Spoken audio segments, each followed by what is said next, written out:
President Biden's current visit to the Middle East has received greater attention around the globe. Many speculations have been made about its agenda, yet pushing for ending the Yemen's war should be the first priority, according to the Foreign Policy magazine. This report gives more details.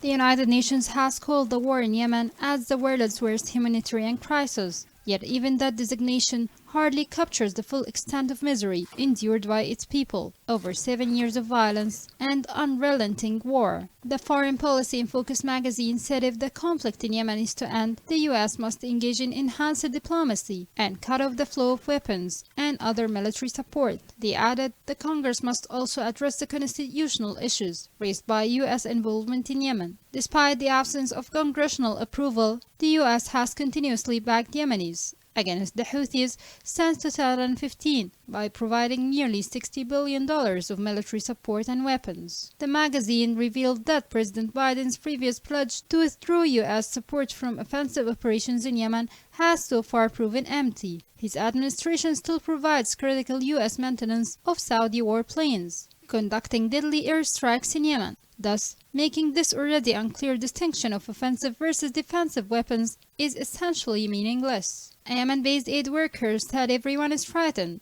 Children are traumatized, as they tell their children not to worry, but they wake up to the sound of massive explosions that cause panic attacks. The U.S. Government Accountability Office found in its new report that the U.S. government has somehow failed to determine the extent to which U.S. military support has contributed to civilian harm in Yemen. Saudi Arabia's sea, land, and air blockade of Yemen have further worsened the humanitarian crisis, thereby depriving the country of critical food, fuel, and medicine, which has contributed to the death of over 100,000 people. Ultimately, it's within the power of the U.S. to end this war in Yemen, through diplomacy and by cutting off U.S. arms and military support. Doing so would help bring all sides to the negotiating table and end the prolonged agony of Yemenis.